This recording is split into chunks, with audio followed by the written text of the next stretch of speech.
glaub, die fette, schwammige Heppe letzten Samstag, die hast du zusammengewickelt. Was? Ah, du her, du Glatzer Fettkopf. Alter, ich hab's doch nicht angelangt. Ah, verzeih mir, du kannst Schmarrn nicht, hab ich doch gesehen. Was nächst? Du in der Lacke.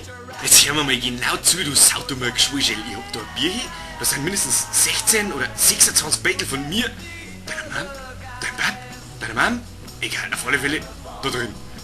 Und du bist auch aufgeschwemmt die Wildsau und da kannst nix dagegen tun. Ich meine, er ist auch ein wenig dicker, aber du bist speckiger Fotzen grob. Du kannst nicht einfach hergehen, die Fetten zusammenfegeln. Willst du mir etwa wie ein Schwattel im Wegler? Oh, schau, der trinkt in die Mastfotzen an. Ah gut, du Saude. Jetzt meine ich, reiß dir ein wenig halt zusammen, du Klippe, sonst meine hat's die, ja? Schmeckt das am verschieden. Oh, hat er aufgesagt und dann hat er Zupfer gefressen. Letzte Woche wollte ich noch Boomhammer voll zum Stich 1 rein und auf einmal rumpelt die Erzählung um sich gekommen. Meinst du, dass die Mistbritschen stark gehalten hätte? Was? Die alte Zedlin? Ich meine, ich zieh die dreckige Zigeunermuschen auch schon 6 Meter auf der Teerstraße noch, ja? Oder? Das kann nicht runter. Die Erzählung, die hab ich schon zusammengehauen. Da bist du noch mit dem Holzschwert und das bleibt noch nicht umgehen. Das ist was fürs Leben, so ein Holzschwert. Das tue ich heute noch gerne so schlecht alleine. Und dann tut sie auch sauber. Der Matz. Die alte Zedlin? Ein Kruzifix. Die ist so fett, der oder Kreuz wie 6 oder 4.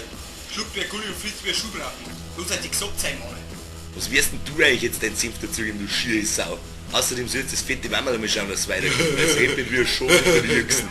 Was wird denn? Legt mir den Zettel her. Ich hab gesagt, das ist wichtig. Schauen wir mal. Jetzt lese ich gerade, da tut ein Bub Bahn angestoßen. Jetzt muss ich nicht heim und hier reinstecken, solange es so warm ist. Du kannst es doch nicht in der Schwester. Ich schau da nicht her, weil er darf mir verzeihen, dass seine Schwester nicht wegeln. Bin dabei. Ja, Schwesterfegeln ist eine geschmeidige Sache. Ja. Ja. Ey, Popo. Ja, wenn's besoffen bist, ist es noch besser. Ja. Schon ein wenig. Ja, genau, du Deppal. Selber der Fall. Ja, was? Du blöder Hosenbiesler. Mann, wisst ihr was? Ausgegossen wird's.